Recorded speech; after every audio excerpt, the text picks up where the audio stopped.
Good afternoon student. तो आज के लेक्चर में हम लोग जो पढ़ना है वो dimensional formula and dimensional equations. तो एनसीईआरटी का जो अगला टॉपिक हम लोगों को पढ़ना है वो क्या है, dimensional formula and dimensional equations.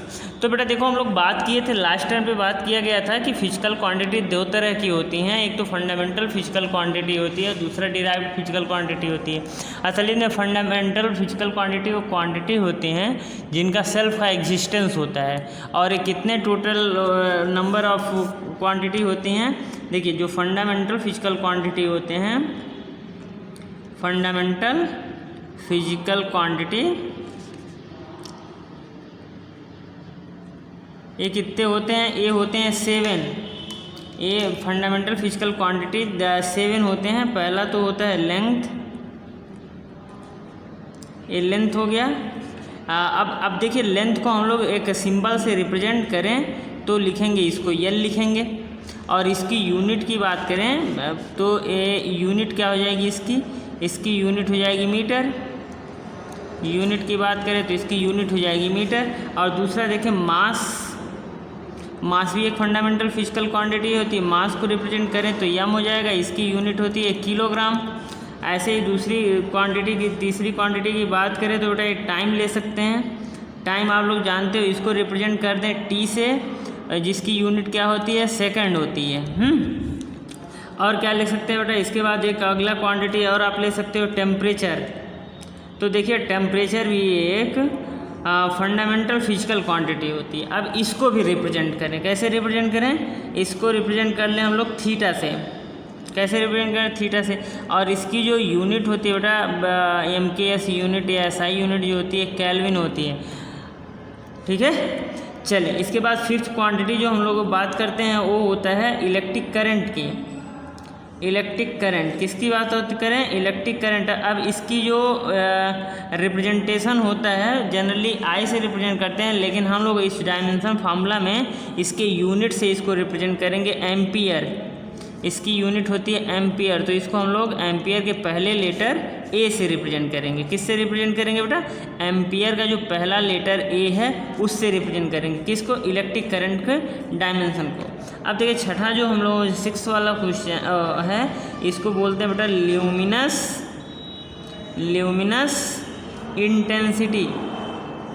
Intensity. अब देखिए ल्यूमिनस इंटेंसिटी की जो यूनिट होती है वो कैंडेला होती है। क्या होती है, कैंडेला होती है। ल्यूमिनस इंटेंसिटी की जो यूनिट होती है कैंडेला होती है। इसको हम लोग रिप्रेजेंट करेंगे CD से। अब देखिए एक और आ जाता है 7th जो लास्ट में जोड़ा गया था, उसको बोलते हैं अमाउंट ऑफ सब्सटेंस। अब ये 7th फंडामेंटल फिजिकल क्वांटिटी होती है। अब इसकी यूनिट होती है मोल। तो अब इसको हम लोग रिप्रेजेंट करेंगे स्मॉल m से, इसको स्मॉल m से। तो इस तरह मेरे कितने क्वांटिटी फंडामेंटल फिजिकल क्वांटिटी कितने हो गए, 7 हो गए। अब देखिए इन्हीं के बेस पे हम लोग किन की बात किया गया था, इन्हीं 7 के बेस पे इनको बेस क्वांटिटी और इनके यूनिट को बेस यूनिट भी बोलते हैं। इनको बेस फिजिकल क्वांटिटी और इसके यूनिट को बेस यूनिट बोल सकते हैं। क्या बोल सकते हैं, बेस यूनिट बोलते हैं। अब देखिए इन्हीं के हेल्प से हम लोग जो दूसरी क्वांटिटी डिफाइन करते हैं उसको क्या बोलते हैं, उसको बोलते हैं डिराइव्ड फिजिकल क्वांटिटी। क्या बोलते हैं, डिराइव्ड फिजिकल क्वांटिटी। तो अब देखिए इसी डिराइव्ड फिजिकल क्वांटिटी को जब लिखते हैं तो उनके फिजिकल क्वांटिटी को, जिस फंडामेंटल फिजिकल क्वांटिटी के रिप्रेजेंटेशन के टर्म में जो एक्सप्रेशन लिखते हैं उसी को क्या बोलते हैं, dimensional formula.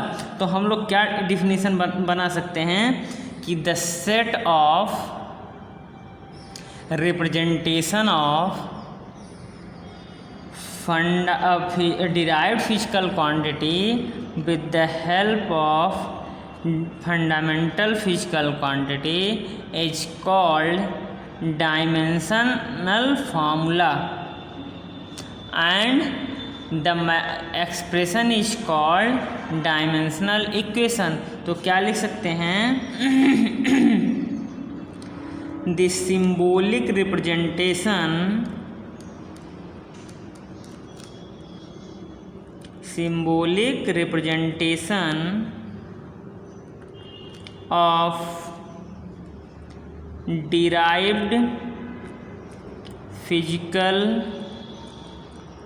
quantity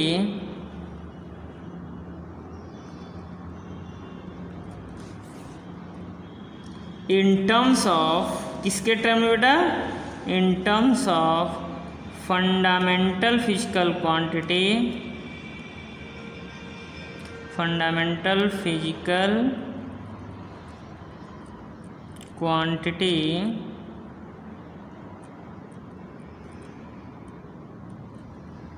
is called dimensional formula. क्या बोलते हैं उसको, is called dimensional formula, and the expression having right hand side and left hand side is called dimension equation. The mathematical expression, the mathematical expression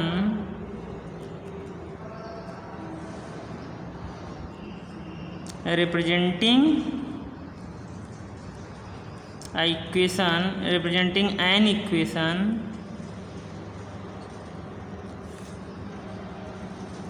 is called, क्या बोलते हैं उसको बेटा, उसको बोलेंगे डायमेंशनल इक्वेशन, डायमेंशनल इक्वेशन। क्या clear है? अब जो हम लोग बात करेंगे, अब क्या करेंगे, इसमें कुछ फिजिकल क्वांटिटी के डायमेंशन फार्मूला हम लोग निकालेंगे और देखते हैं कि कैसे निकालना है और इनके डायमेंशनल फार्मूला क्या बनते हैं। तो एग्जांपल में हम लोग सीधे सीधे एक टेबल बनाएंगे। एग्जांपल पहला देखें, जैसे पहला एक एग्जांपल ले लें कि डायमेंशन फार्मूला ऑफ, छोटा सा बात करें एरिया। अब देखिए डायमेंशन फार्मूला ऑफ एरिया की बात करें तो एरिया कैसे डिफाइन होता है, एक हम लोग कोई ले लें रेक्टेंगुलर शेप ले लें, इसका लेंथ ले लें यल ले लें और इसकी विड्थ क्या ले लें, बी ले लें, तो जो एरिया हो जाएगा। तो एरिया कैसे डिफाइन होता है, देखें एरिया जो डिफाइन होता है एल इंटू बी डिफाइन होता है, लेंथ इंटू विड्थ। बहुत अच्छा आप लोग समझ रहे हो। अब देखिए ये लेंथ क्या है, फंडामेंटल फिजिकल क्वांटिटी है कि नहीं है। अब ध्यान से देखो तो जो लेंथ है या जो विड्थ है वो भी एक तरह का लेंथ ही है, लेकिन अब इसका जो यूनिट, इसका जो मेजरमेंट होता है विड्थ का, वो थोड़ा लेंथ से कम होता है, इसलिए इसको विड्थ नाम दिया जाता है। तो ये विड्थ भी क्या है, एक लेंथ ही है, यानी एक फंडामेंटल फिजिकल क्वांटिटी ही है। तो हम लोग लिख सकते हैं कि ये भी फंडामेंटल फिजिकल क्वांटिटी है, ये भी फंडामेंटल फिजिकल क्वांटिटी है। दोनों के मल्टीप्लिकेशन से एरिया एक निकला, एरिया कैसी क्वांटिटी हो जाएगी, अब डिराइव्ड क्वांटिटी हो जाएगी। तो इसका डायमेंशन फार्मूला हम लोग देखें तो इसका डायमेंशन फार्मूला देखने के लिए क्या करना भैया, डायमेंशन फार्मूला का जो डिफिनीशन होता है वो क्या हो, symbolic representation, symbolic representation of derived physical quantity in terms of fundamental physical quantity. तो इसका हमको एरिया का क्या सिंबॉलिक रिप्रेजेंटेशन लेना है, किसके टर्म में, derived physical quantity, fundamental physical quantity के टर्म में लेना है। तो अपना ये फंडामेंटल फिजिकल क्वांटिटी देखिए, ये लेंथ है, लेंथ का रिप्रेजेंटेशन क्या है, यल है, और ये विड्थ है, ये भी लेंथ ही है, तो इसका भी रिप्रेजेंटेशन कितना है, यल लेंगे। अब देखें ये यल इंटू यल क्या हो गया, एल टू द पावर 2। तो अब देखिए इस L टू दी पावर 2 में L क्या है, फंडामेंटल फिजिकल क्वांटिटी लेंथ का रिप्रेजेंटेशन है, सिंबल है, लेंथ का क्या है, सिंबल है। अब इसके पावर कितना आ गया, 2 आ गया। इसी 2 को तो हम लोग क्या बोला गया था कि ये फिजिकल क्वांटिटी का डायमेंशन है, ये फिजिकल क्वांटिटी का क्या है, डायमेंशन है। और अब देखिए अब एरिया का रिप्रेजेंटेशन क्या हो गया, एरिया का रिप्रेजेंटेशन हो गया L टू दी पावर 2। तो ये पूरा का पूरा जो L टू दी पावर 2 का सेट हुआ, इसी को बेटा हम लोग बोलेंगे डायमेंशनल फार्मूला। क्या बोलेंगे, डायमेंशनल फार्मूला। अब A equal to L to the power 2, ये पूरा जो एक्सप्रेशन मिल गया है, क्या मिल गया है, ये पूरा एक्सप्रेशन जो मिल गया है, इसी को बोलेंगे डायमेंशनल इक्वेशन।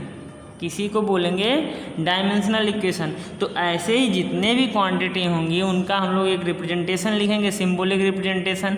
तो सिंबॉलिक रिप्रेजेंटेशन लिखेंगे तो डायमेंशनल फार्मूला बन जाएगा, और ये जो एक्सप्रेशन मिलेगा उसे क्या बोल देंगे, डायमेंशनल इक्वेशन। तो बेटा आप लोग सब लोग अपनी कॉपी में लिखोगे, आगे जो एक टेबल बनाओगे हम लोग यहाँ बोलेंगे कि फिजिकल क्वांटिटी का एक बना ले कॉलम, फिजिकल क्वांटिटी, और उसके लिए हम लोग एक फार्मूला देख लें कि फंडामेंटल क्वांटिटी के टर्म में फार्मूला क्या होता है। उसके बाद इसका हम लोग सीधे सीधे क्या लिखेंगे, डायमेंशनल फार्मूला। तो हमारे पास क्या बन जाएगा, अब देखिए मेरे पास तीन कॉलम बन गए, एक फिजिकल क्वांटिटी का बन गया। जिन फिजिकल क्वांटिटी का डायमेंशन फार्मूला निकालना है वो फिजिकल क्वांटिटी का नेम हो जाएगा, उसके लिए मैथमेटिकल फार्मूला क्या हो जाएगा, एक्सप्रेशन क्या हो जाएगा, और उसके बाद हम लोगों को क्या देख लेना है कि उसका डायमेंशनल फार्मूला क्या हो जाएगा। तो सबसे पहले एरिया तो हम लोग देख ही लिया गया है। तो एरिया का तो सीधे सीधे एरिया का क्या लिख सकते हैं, एरिया का जो फार्मूला होता है लेंथ इंटू विड्थ होता है, डायमेंशनल फार्मूला क्या हो जाएगा, L⁻² हो जाएगा। अब दूसरा जो देखें वॉल्यूम देख लें भाई, सबको एरिया का शौक है तो वॉल्यूम भी उसी के साथ हम लोग क्यों ना देख लें। वॉल्यूम के लिए क्या फॉर्मूला लिखते हैं भाई, LBH लिखते हैं, length into width into height. तो देखिए इसके लिए डायमेंशन फार्मूला कैसे लिख सकते हैं, L के लिए L है, विड्थ के लिए भी L है, अब ये हाइट भी L है, तो L into L into L, तो ये कितना हो जाएगा, L⁻³ हो जाता है। किसी भी नंबर में, किसी भी संख्या में उसी संख्या से 3 बार मल्टीप्लाई करते हैं तो क्यूब हो जाता है, उसी संख्या का क्यूब हो जाता है। तो यहाँ भी क्यूब हो गया कि नहीं, L का क्यूब हो गया। अब L का क्यूब हो गया तो ये देखिए L के पावर जो 3 आया इसी को बोलेंगे डायमेंशन, किसका, वॉल्यूम का।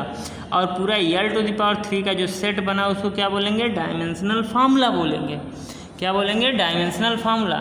तो हमारे पास एक वॉल्यूम का डायमेंशन फार्मूला कितना आ गया बच्चों, L3। बहुत अच्छा।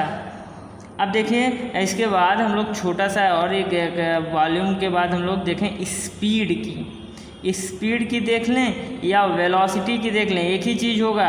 डायमेंशन फार्मूला की एक ड्रॉबैक भी आप कह लो कि बहुत सारी ऐसी क्वांटिटी होती हैं जिनका एक ही तरह का डायमेंशन फार्मूला होता है, बाद में हम लोग इसको डिस्कस किया जाएगा। तो अभी हम लोग बहरहाल क्या देखा जाए, in this we can say कि जो स्पीड होती है या वेलोसिटी होती है उसके लिए फार्मूला बचपन से जानते हो कि भाई स्पीड इक्वल टू कितना होता है, distance travel per unit time. तो क्या लिख देंगे, डिस्टेंस अपॉन टाइम। क्या लिख देंगे, डिस्टेंस अपॉन टाइम। अब देखिए डिस्टेंस क्या है आपका, डिस्टेंस एक तरह का लेंथ है, यानी ये फंडामेंटल फिजिकल क्वांटिटी है।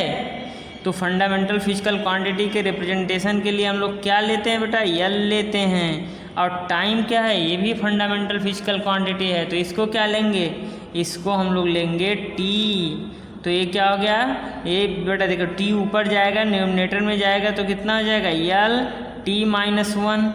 अब देखिए L⁻⁻1 जो हो गया, इसमें देखिए -1 किसका है, T के पावर, और 1 किसके, L के पावर 1 है। तो L⁻⁻1 क्या हो गया, ये पूरा का पूरा डायमेंशनल फार्मूला हो गया। किसका, ये हो गया आपका स्पीड या वेलोसिटी की। चलिए इसके बाद हम लोग देखते हैं एक्सीलरेशन का। बहुत अच्छा, एक्सीलरेशन यानी त्वरण क्या होता है। अब एक्सीलरेशन की आप बताएं, इसकी फार्मूला क्या होता है। हाँ ठीक है, बहुत अच्छा।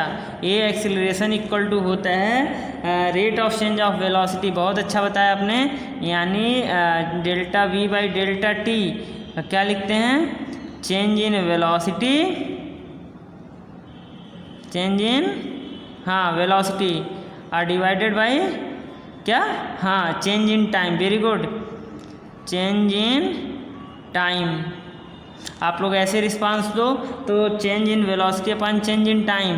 तो चेंज इन वेलोसिटी यानी वेलोसिटी, अब वेलोसिटी का डायमेंशन फार्मूला हम लोग डायरेक्ट यूज कर लें। तो देखो बेटा वेलोसिटी का डायमेंशन फार्मूला क्या लिखते हैं, L⁻⁻1, देखो ऊपर लिखा है, और divided by time. Time change in time मतलब टाइम ही है, तो इसको T से लिख दें।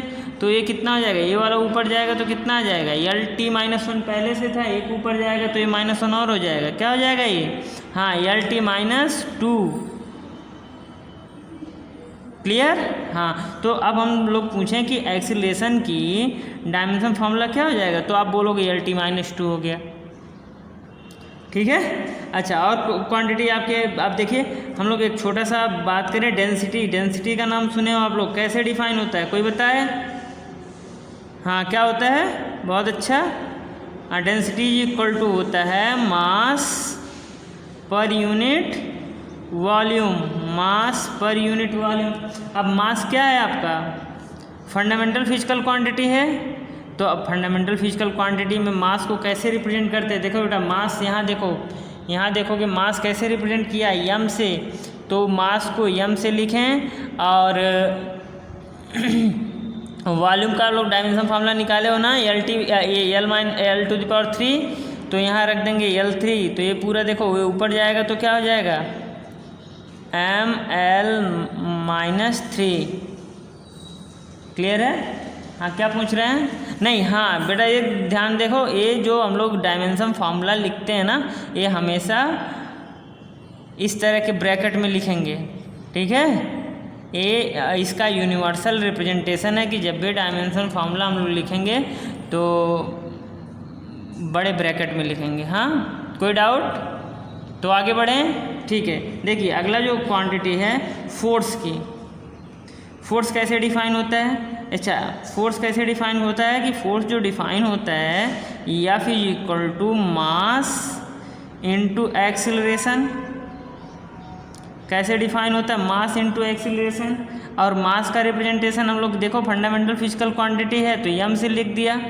एक्सीलरेशन क्या होता है बेटा, हाँ क्या बोले, एक्सीलरेशन का LT-1, तो यहाँ रखें हम लोग LT-2, तो जब LT-2 इन तीनों को एक ब्रैकेट में करेंगे तो इसका डायमेंशन फार्मूला क्या निकल के आएगा, m आएगा, LT-2 आ जाएगा। क्या आ गया, डायमेंशन फार्मूला ऑफ फोर्स कितना हो गया, mL-T-2।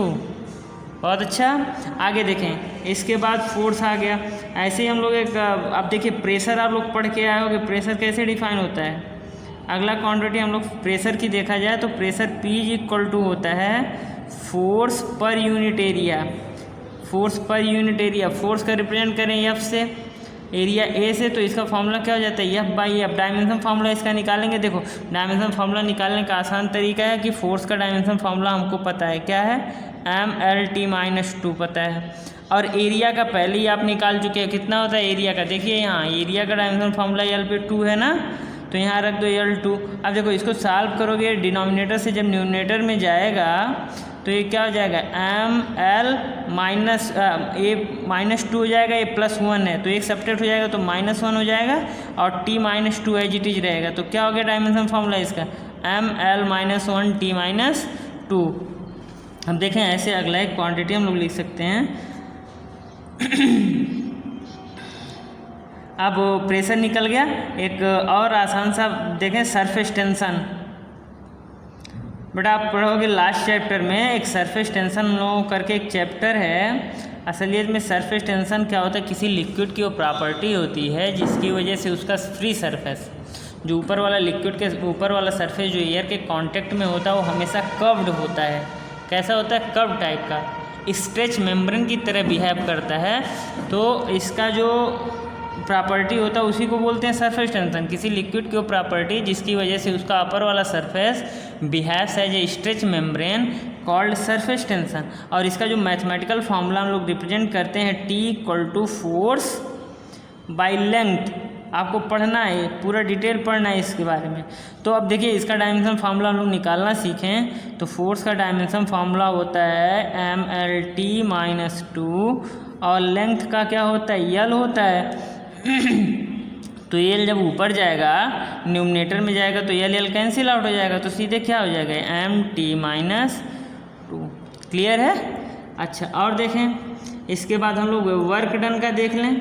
किसका देख लें, वर्क डन आप जानते हो। अच्छा, एक इसी के साथ इसी ऐसे ही एक क्वांटिटी और हम लोग डिफाइन करेंगे बाद में, वर्क डन या टॉर्क, क्योंकि दोनों बेटा एक ही डायमेंशन फार्मूला के होते हैं तो दोनों को हमने एक साथ लिख दिया। वर्क डन और टॉर्क एक ही तरह की डायमेंशन फार्मूला देते हैं, इसलिए हमने क्या कर दिया, दोनों को एक साथ लिख लिया। तो आप लोग कंफ्यूज नहीं हो, दोनों चीज़ें लगभग एक ही जैसी होती हैं। तो देखो वर्क डन या हो या टॉर्क हो, तो इसका जो फॉर्मूला होता है W इज इक्वल टू कितना फोर्स लग रहा है, फोर्स इनटू पोजीशन कह सकते हैं या डिस्टेंस कह लें, पोजीशन कह लें या डिस्टेंस कह लें। तो अब देखिए फोर्स का डायमेंशन फॉर्मूला आपको निकालने आता है क्या? हाँ याद है, बहुत अच्छा। कहाँ है इसमें? देखो ml t-2, बहुत अच्छा। तो फोर्स के जगह पे डायमेंशन फार्मूला हमने क्या रख दिया बेटा? फोर्स के जगह पे डायमेंशन फार्मूला क्या लिख दिया? ml t-2। और डिस्टेंस का डायमेंशन फार्मूला यल ही लिखेंगे। तो बेटा यल इंटू यल के पावर कितना हो जाएगा? यल के पावर 2 हो जाएगा। तो इसका डायमेंशन फार्मूला ml2t-2 हो गया। क्या हो गया डायमेंशन फार्मूला? ml2t-2। ऐसे 10वां एक और हम लोग देखें, वर्क डन हो गया। तो इसके बाद हम लोग देखेंगे क्या, एक और देख लीजिए। चलिए हम लोग देखते हैं पोटेंशियल की, किसकी देख लें? इलेक्ट्रोस्टैटिक पोटेंशियल की। देखिए इलेक्ट्रोस्टैटिक पोटेंशियल आपको 12th में पढ़ने, इसको रिप्रेजेंट करेंगे V से। और ये जो डिफाइन होता है बेटा, इसका जो डिफिनीशन होता है V equal to work done और डिवाइडेड बाई चार्ज। ठीक है, work done divided by charge. तो बेटा देखो अब आपको एक नई समस्या आ गई कि चार्ज का डायमेंशन फार्मूला क्या होता है। तो बेटा देखो अब चार्ज का डायमेंशन फार्मूला हमको बताना चाहिए था पहले, लेकिन नहीं बताया। तो मैं यहाँ आपको साइड में बता दूँ कि डायमेंशन फार्मूला आप चार्ज कैसे निकाल सकते हैं। देखिए यहाँ बता दे रहा हूँ। हाँ, यहाँ बता दें कि जो चार्ज का डायमेंशन फार्मूला होता है, पहला तो डायमेंशन फार्मूला ऑफ एरिया हम लोग देखा, यहीं आप देख लीजिए dimensional formula of electric charge. देखिए इलेक्ट्रिक चार्ज आप लोग ने 10th में पढ़ लिया है। हाँ बिल्कुल बिल्कुल बिल्कुल सही। देखो 10th में आपने I equal to Q by T पढ़ा है कि नहीं पढ़ा है? Electric current equal to Q by T. तो इसका क्रॉस मल्टीप्लाई कर दे तो यहाँ से क्यू कितना आ जाएगा बेटा? I into T. बहुत अच्छा, आपने बहुत अच्छा होता है। तो अब I का जो डायमेंशन फार्मूला होता है, इसको देखो हम लोग I को कैसे रिप्रेजेंट करते हैं? A से, और ये टी टाइम को T से। तो dimension formula of electric charge कितना हो गया? 80। तो बेटा अब देखो वही इलेक्ट्रिक चार्ज वाला डायमेंशन फार्मूला यहाँ रखेंगे चार्ज की जगह पे। और वर्क डन का आप जानते हो, वर्क डन का भी निकाले हो। क्या निकाले हो? वर्क डन का डायमेंशन फार्मूला ml2t-2 और डिवाइडेड बाई ये चार्ज का क्या निकाले हो? ET। अब देखें इन सब को सॉल्व करिए तो ये ऊपर जाएगा, जब डिनोमिनेटर में जाएगा, न्यूमरेटर में जाएगा तो ये क्या सॉल्व हो के आ जाएगा? ml पे 2 और t पे 1 है, ऊपर जाएगा -1 तो t पे -3 और a इनवर्स हो जाएगा। तो डायमेंशन फार्मूला कितना हो गया? किसका? इलेक्ट्रिक पोटेंशियल का। देखो बेटा क्या आ गया? हाँ सब लोग बोलो। क्यों? अभी तो बताया ना चार्ज का। देखो डायमेंशन फार्मूला कितना है? 80 और वर्क डन ml2t-2 है। तो इसको सॉल्व करोगे तो क्या आ जाएगा? ml2t-3 a inverse. यही तो बता रहा था ना। हाँ बहुत अच्छा।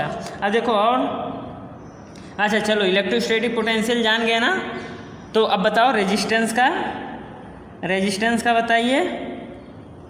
क्यों नहीं? रेजिस्टेंस देखो ओम्स लॉ पढ़े होगे ना। रेजिस्टेंस कैसे डिफाइन होता है? R equal to V/I। अब B क्या है अपना? V आपका इलेक्ट्रोस्टैटिक पोटेंशियल है। तो अब इलेक्ट्रोस्टैटिक पोटेंशियल का सर हम जानते हैं कितना होता है? ml2t-3a-1। और I का सर हमने निकाल लिया है, A होता है। यहाँ देखिए I का कितना होता है? A होता है। तो अब देखिए इसको सॉल्व करेंगे जब, तो क्या हो जाएगा? ml पे 2t-3a-2। ये हो गया डायमेंशन फार्मूला किसका? ये आपका हो गया रेजिस्टेंस का। ठीक है, और क्या बता दें, और देख लीजिए अब इसके बाद थोड़ी सी और अलग जो हम लोग 11th में ही पढ़ने हैं, ये अगला जो डायमेंशन ग्रेविटेशनल कांस्टेंट का, किसका पढ़ लें बेटा, ग्रेविटेशनल कांस्टेंट। क्या याद है ग्रेविटेशनल कांस्टेंट का डायमेंशन फॉर्मूला क्या होता है बेटा? देखो हम लोग जानते हैं न्यूटन्स लॉ ऑफ ग्रेविटेशन जानते हैं कि नहीं जानते हैं? अरे भाई दो बॉडी हैं, एक बॉडी ए है एक बॉडी ए, इनके बीच फोर्स लगता है कि नहीं लगता है? हाँ, मास की वजह से जो फोर्स लगता है उसी को तो ग्रेविटेशनल फोर्स बोलते हैं। ये कितना होता है? ये ग्रेविटेशनल फोर्स जो होता है F इक्वल टू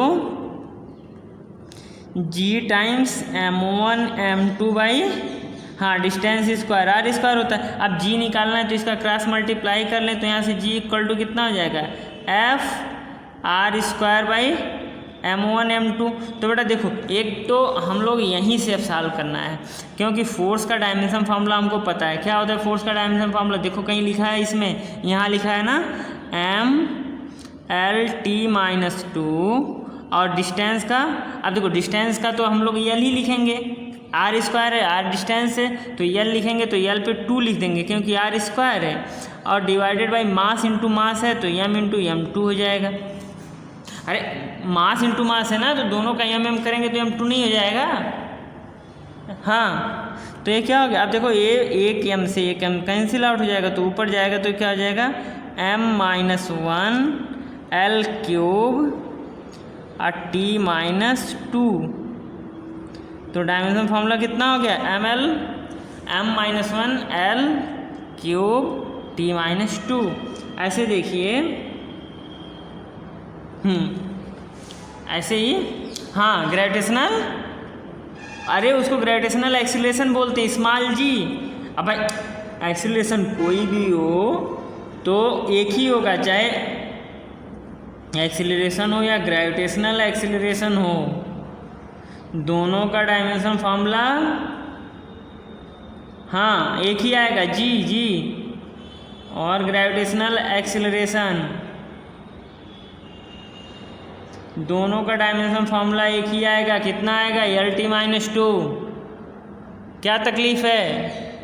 नहीं बेटा, बिल्कुल। तो आगे देखें, ग्रेविटेशनल कांस्टेंट आप निकाल लिए।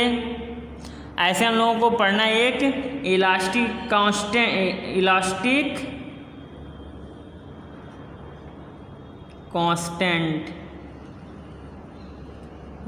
कांस्टेंट। अच्छा देखो, एक बात हम बताएं आपको, इलास्टिक कांस्टेंट और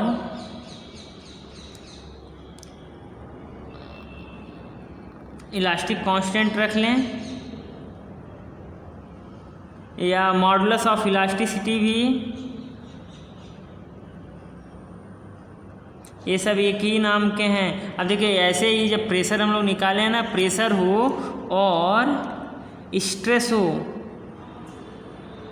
प्रेशर हो या स्ट्रेस हो, दोनों का डायमेंशन फार्मूला एक ही आता है। तो बाद में देखो, अब स्ट्रेस हो या प्रेशर हो, दोनों का डायमेंशन फार्मूला एक ही होता है। अब देखें यहाँ इलास्टिक कांस्टेंट और मॉडुलस ऑफ इलास्टिसिटी ये डिफाइन होता है बेटा, E is equal to stress by strain. अब बोलोगे कि स्ट्रेन का डायमेंशन फार्मूला क्या होता है, तो बेटा देखो यहाँ हमको डिफाइन कर देना चाहिए कि स्ट्रेन क्या होता है। तो स्ट्रेन ऐसे समझो कि स्ट्रेन एक यूनिटलेस क्वांटिटी है, ए चेंज इन लेंथ और डिवाइडेड बाय ओरिजिनल लेंथ, तो दोनों एक ही यूनिट के रेशियो हैं, तो ये यूनिटलेस क्वांटिटी होती है। यूनिटलेस क्वांटिटी आप पहले चैप्टर में पढ़े होंगे कि यूनिटफुल है और यूनिटलेस क्वांटिटी क्या होते हैं। तो अब देखो, ये यूनिटलेस क्वांटिटी होगी, इसकी कोई यूनिट नहीं होगी, किसकी? स्ट्रेन की कोई यूनिट नहीं होगी। अब स्ट्रेस की जो यूनिट हो जाएगी वही इलास्टिक कांस्टेंट की यूनिट हो जाएगी। हाँ, क्या कह रहे? नहीं, सही है, वो क्या हो जाएगा? इलास्टिक कांस्टेंट हो या स्ट्रेस हो, एक ही डायमेंशन फार्मूला आएगा। और ये डायमेंशन फार्मूला क्या हो जाएगा? ML-1 T-2। बहुत अच्छा। और डिवाइडेड बाई ये यूनिटलेस नो डायमेंशन फार्मूला, तो सीधे सीधे क्या हो जाएगा बेटा? ML-1 T-2। Very good. तो और देखें, इसके बाद बहुत सारी चीज़ें, अब डायमेंशन फार्मूला आप ऐसे निकाल सकते हैं। और जब तक हम लोगों को डायमेंशन फार्मूला याद नहीं होगा आगे हम लोग कुछ इसके बारे में ज़्यादा नहीं पढ़ सकते हैं। तो अब देखें कल वाले लेक्चर में हम लोग जो पढ़ना है, आगे वाले लेक्चर में हम लोग पढ़ेंगे एप्लीकेशन ऑफ डायमेंशनल फार्मूला। बहुत इम्पॉर्टेंट टॉपिक है बेटा, इसको आप मिस करोगे तो बहुत चैप्टर्स में आप उसका यूज नहीं कर पाओगे और आपको हर कंपटीशन में आपको डायमेंशन फार्मूला और डायमेंशन से क्वेश्चन मिल सकते हैं। हाँ, तो ऑल द बेस्ट कि हम लोग कल वाले टॉपिक में हम लोग क्या डिस्कस करेंगे। हाँ, क्या डिस्कस करेंगे? Application of dimensional formula. ध्यान से सुनो, क्या? Application of dimensional formula. तो बेटा आपका यही है कि यहाँ इतना आप पढ़ के याद करोगे, जितना याद हो जाएगा डायमेंशन फार्मूला उतना आपके लिए बेनिफिशियल होगा। बिल्कुल आपको याद करने और बुक में दिया 250-300 डायमेंशन फार्मूला हम आपको निकलवाएंगे। बिल्कुल आप देखें, लेकिन आप क्या करो, बुक से पढ़ लो। हम अगला क्या पढ़ेंगे, हम लोग एप्लीकेशन पढ़ लेंगे।